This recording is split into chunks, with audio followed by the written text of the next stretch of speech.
¿Con cuánta frecuencia se realiza el Papa Nicolau? Cada año me hago aunque sea una vez. Yo sé que como mujer tengo que cuidarme, como madre también.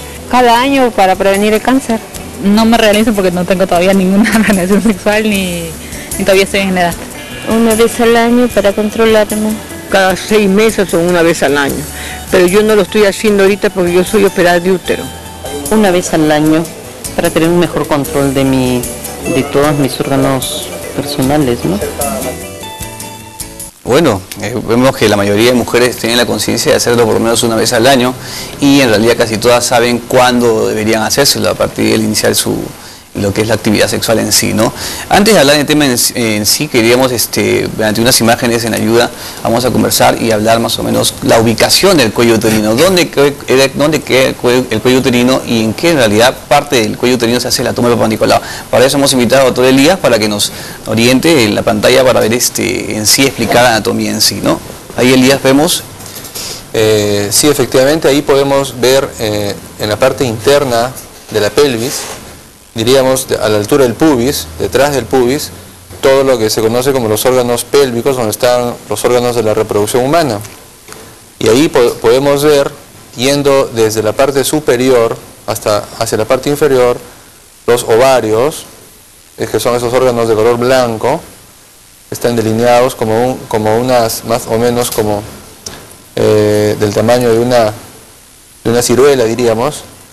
Luego las trompas de falopio, que se comunican con el útero, que tiene una forma más o menos triangular o de una pera, y luego en la parte inferior vemos que entre la parte inferior del útero y la vagina hay una parte angosta, esa es la parte del cuello uterino, todo eso, ¿no? El cuello uterino, como sabemos, tiene varias partes, desde lo que es la parte del endocervix, que está en comunicación con el útero, y la parte que está hacia afuera. Acá podemos ver una parte muy importante que está encerrada dentro de una circunferencia. Ahí tenemos lo que es, yendo desde arriba hacia abajo, el útero, o sea, la cavidad uterina. Ahí tenemos la parte del endocervix, que es ese canal que comunica la cavidad uterina con el exterior de la vagina. Y encerrada en una circunferencia tenemos lo que se llama la zona de transformación o la zona de transición. Esta es la zona muy importante y es la zona donde debe tomarse, son las células que uno debe recoger para hacer una muestra de Papa Nicolau, porque ahí es donde usualmente, con gran frecuencia, se desarrollan los cánceres de cuello uterino. También el Papa Nicolau es importante que hayan células endocervicales, de las que están más hacia arriba. Acá podemos ver a gran aumento ese canal angosto que veíamos, toda la parte interna del cuello, y estas, como estas prominencias que podemos observar ahí son las que se conocen como glándulas. Glándulas son las glándulas endocervicales donde se produce moco. Son muy importantes y tienen una gran importancia para la reproducción, ¿no? Los espermatozoides llegan allí y ahí es donde se sufre un proceso de capacitación. Bueno, pero esta es la parte del... Acá podemos ver el cuello uterino, podemos ver el cuello, la parte externa del cuello y el orificio, ¿no? El orificio.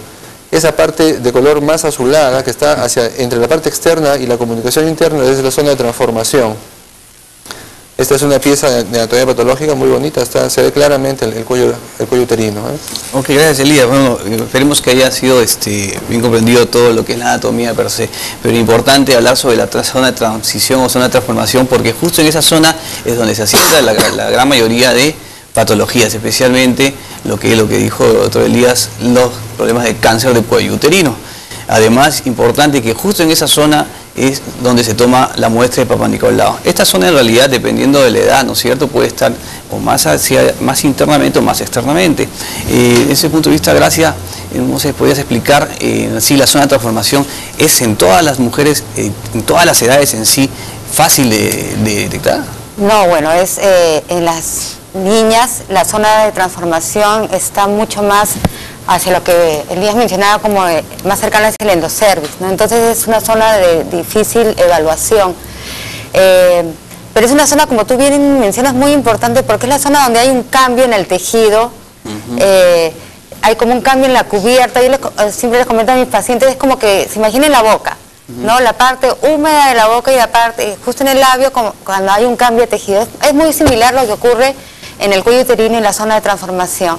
Y lo importante es cuando a ustedes por algún motivo les soliciten una evaluación más detallada, de la cual vamos a hablar más adelante, es que esta zona de transformación sea muy bien visualizada y sobre todo es la zona más importante donde se tiene que tomar el Papa Nicolau. Elías, hemos visto lo que es casi todas las mujeres dicen, bueno, saben que cada año hay que hacerse Papa Nicolau. Importante, ¿qué recomendaciones son para hacer una buena muestra de Papa Nicolau y en quiénes se le hace Papa Nicolau en sí? Sí, esa es una muy buena pregunta. Y efectivamente, yo creo que si es que hablamos de políticas de repente nacionales o de información en general para las personas, yo pienso que como país somos una zona de alto riesgo en general para cáncer de cuello uterino, por muchas razones epidemiológicas, especialmente por las que tienen que ver con el acceso a los servicios de salud de las pacientes. Entonces es bien difícil acá, diríamos, en nuestro medio, de desaprovechar la oportunidad de tomar una muestra siempre que podamos a pacientes que acuden a la consulta.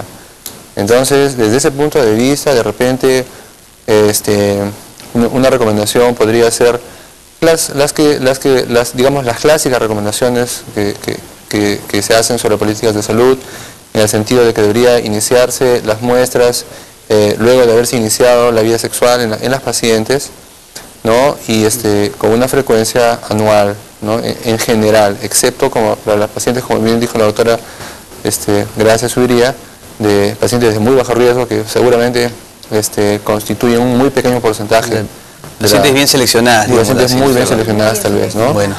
Ahora, hay que tener en cuenta que el cáncer de cuello uterino, a Dios gracias, parece ser una enfermedad que podría ser prevenible, dada que su historia natural es muy larga, ¿no? Entonces, para que estas células se malignicen, tiene que pasar mucho tiempo, 5, 10, 15 años, dependiendo del tipo de proceso que se dé en cada paciente. Eso nos permite poder diagnosticar oportunamente, ¿no? Yo creo que desde ese punto de vista no habría que desaprovechar la oportunidad y de tomar las muestras siempre que podamos anualmente, en general en todas las pacientes. Ok, gracias Elías. Bueno, vamos a un corte. Cualquier duda que tengan, los invitamos a llamarnos a los teléfonos 251-8030, 467-5500 o por nuestra página web que figura en su pantalla. Gracias, ya volvemos.